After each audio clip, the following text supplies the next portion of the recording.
tout le monde, c'est Lucie, j'espère que vous allez bien. Aujourd'hui on se retrouve pour une nouvelle vidéo et on finit la chaîne des descendants. On s'attaque à Jay.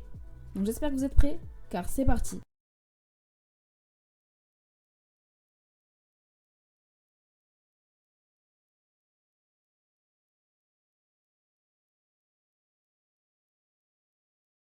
J'ai essayé de récupérer le maximum d'informations sur Jay, donc j'espère que ça va vous plaire. Jay, comme vous voulez, est le dernier protagoniste de cette histoire dont je vais vous parler en vidéo. Et il fait partie du magnifique quatuor qui est constitué de Mal, Evie, Carlos et lui-même.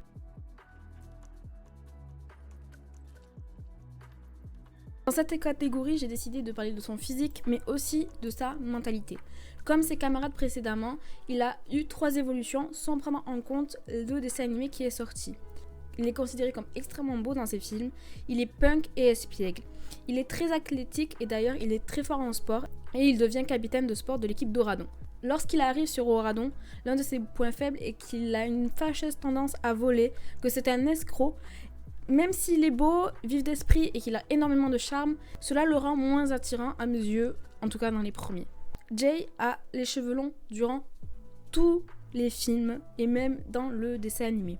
Il est musclé, il a les yeux noirs, chocolat noir comme vous préférez. Au niveau du style vestimentaire, comme les méchants d'Oradon, il a plutôt un style cloué, punk, tout est en cuir et d'ailleurs il a souvent son bonnet dans le 1 et le 2. Il a toujours son bonnet avec lui. Ses couleurs principales sont le jaune, le rouge et le bleu.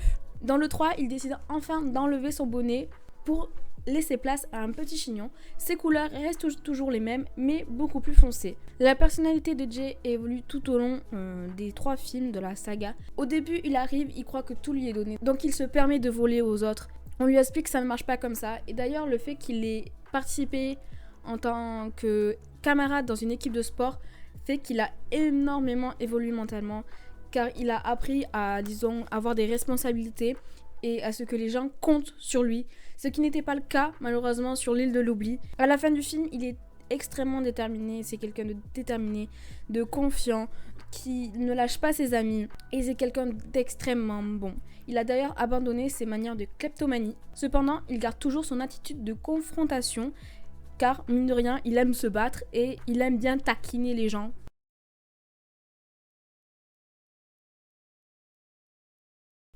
Comme pour Carlos et Evie, nous ne connaissons que le père de Jay. Il s'agit de Jafar dans Aladdin. Bien que les deux n'aient pas eu la meilleure relation, dans le premier, ils avaient l'air de plutôt bien s'entendre. Il a appris à voler grâce à Jafar et son père comptait énormément sur Jay pour faire tourner les affaires. Car Jay était un peu son fournisseur, on va dire, entre guillemets. Malheureusement, cette relation n'était vraiment pas saine pour Jay, dans un premier temps parce que son père le forçait à voler. D'ailleurs, si on réfléchit bien, Jafar n'a jamais volé. Je sais pas d'où vient la kleptomanie de Jafar. Peut-être le fait qu'il voulait devenir sultan, mais je sais pas d'où ça vient. En tout cas, pourquoi il a incité son fils à faire ça, on ne sait pas. Pour survivre, certes, mais bon, il y avait d'autres techniques.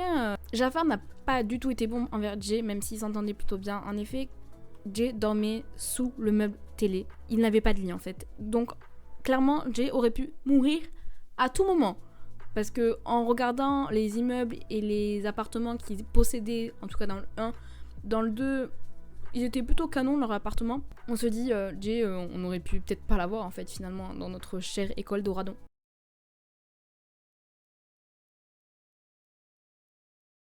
Jay est extrêmement bien entouré.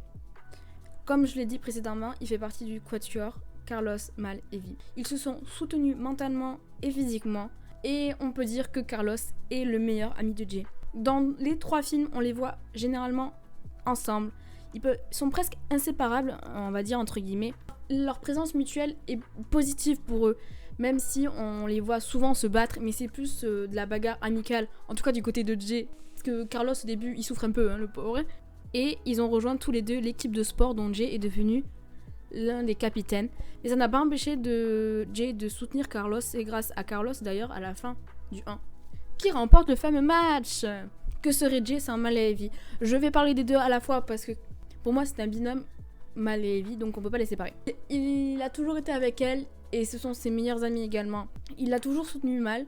Jay était un peu le confident de Mal, j'ai l'impression, dans certains épisodes ou dans certaines parties. Après, Jay s'entoure d'autres personnes comme Audrey. Mais je ne parlerai pas d'Audrey comme une alliée pure et dure parce que oui, elle a été gentille, mais au début c'est une garce. Mais mine de rien, au début, Jay l'a trouvée très charmante et il a même essayé de la draguer. Mais ça n'a pas fonctionné parce qu'elle n'avait Dieu que pour Ben. En parlant de Ben, il s'est vachement bien entendu avec Jay aussi, car les deux interagissent beaucoup, notamment au niveau du sport. Et il y a aussi Doug, le cher petit ami de Evie. On voit pas énormément d'interactions entre eux, mais on peut en deviner qu'ils s'entendent bien parce que Doug s'entend bien avec Evie. Au début, les personnes qui étaient des ennemis, j'entends Gilles par exemple, sont devenus des amis. Au début, Gilles était du côté d'Uma, et dans le 3e film, Gilles a essayé de faire un brise-glace avec Jay entre guillemets, dans le but de devenir amis avec eux. Et pour essayer de briser la glace, ils vont chacun dire quelque chose qu'ils aiment chez l'autre. Donc c'est déjà un pas l'un vers l'autre et c'est ça qui les aura permis de devenir amis entre guillemets. On peut considérer que Chad est un ennemi. Bon, c'est un gentil ennemi, hein, franchement, il fait pas de mal à une mouche lui. Hein. Mais bon, dans un certain sens, il a pas du tout une bonne opinion de Jay. Donc déjà, c'est pas vraiment quelqu'un de bien. Il n'aime pas du tout Jay parce que déjà c'est devenu un pro du sport, le capitaine de l'équipe.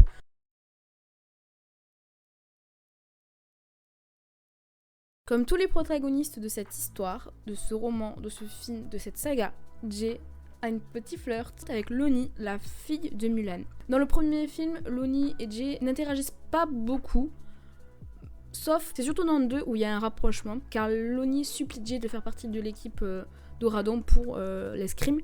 Mais malheureusement, à cause de Chad et de son livre de règles à la noix d'Oradon, Lonnie ne peut pas intégrer l'équipe en tant que simple camarade, en tant que simple participante. Mais Jay arrive à trouver un subterfuge et la fait devenir capitaine, parce que ce n'est pas écrit dans le livre que le capitaine ne doit pas être une femme. On les voit danser énormément dans le 2. Bon, je sais pas, je trouve que c'est un beau coup, parce que Lonnie, mine de rien, bah, c'est la fille de Mulan, elle est sportive, elle a peur de rien, d'ailleurs elle va au front avec Jay, avec Carlos et tout, pour essayer de battre Uma, et c'est juste une petite histoire d'amour toute romantique. Malheureusement, elle n'est pas plus développée que ça dans les films et je trouve ça bien dommage.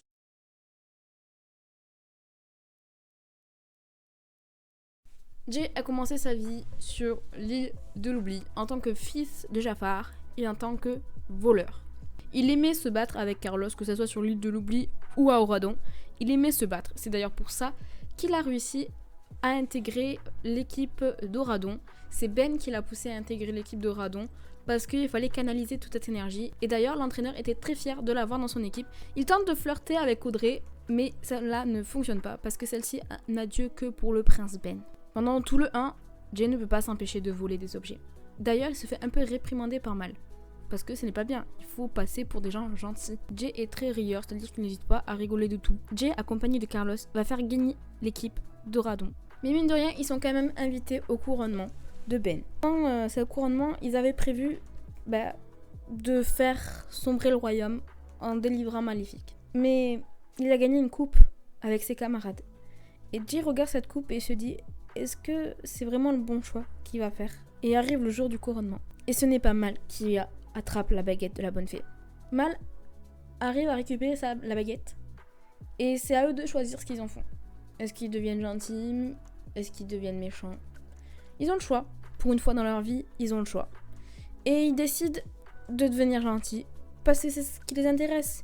Ils ont de faire la fête avec leurs potes, de s'amuser, de rire, de faire du sport. Et de pas passer leur vie à vouloir faire du mal aux gens, à vouloir être comme leurs parents, tout compte fait. La fin du 1 se finit sur une danse.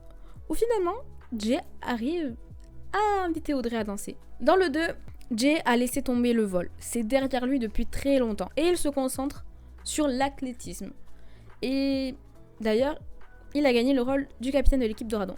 Et quand Ben apprend que Mal est retourné sur l'île de l'oubli, il va voir Evie, Carlos et Jay et leur demande de l'aide. Donc, aucune hésitation de sa part. Ils y foncent, tête baissée, il faut aller aider Mal.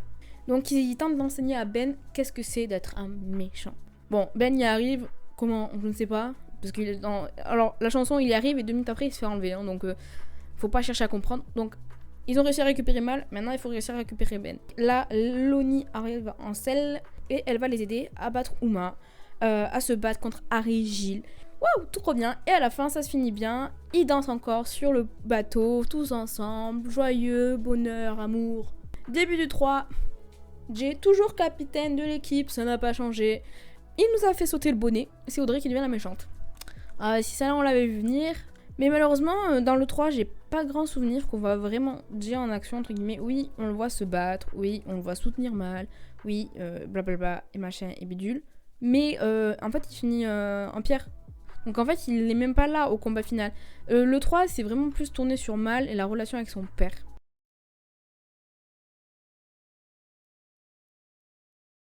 Et un bonus, j'ai pas beaucoup d'informations particulières sur Monsieur J. La seule chose que je peux vous dire, c'est qu'il a attaqué Maléfique sous sa forme de dragon, qu'il a le numéro 8 sur son maillot. Sur l'île de l'oubli, son père dépendait de lui pour la boutique. Et d'après le livre, Jay est un ancien ami de Harry et Jill. Et d'ailleurs, on l'entend aussi dans le film numéro 2. En termes de chansons, Jay a eu beaucoup de chansons de groupe et très peu de solos, voire même aucune. Dans les films, il a été joué par Booboo Stewart. Je ne suis pas sûre que ça se prononce comme ça. Enfin bref, j'espère que vous avez pu en apprendre plus sur Jay. En tout cas, je vais pas vous mentir, ce sont les informations qu'on voit dans les films. Donc si vous avez vu les 3 films d'affilée là, juste avant de regarder la vidéo, vous savez déjà tout. Donc j'espère que ça vous a plu. N'hésitez pas à me dire en commentaire les prochains personnages que vous souhaitez voir. Ça peut être des animés, ça peut être des mangas, ça peut être des films, des Disney, comme vous voulez. Et moi je vous dis à bientôt pour une nouvelle vidéo.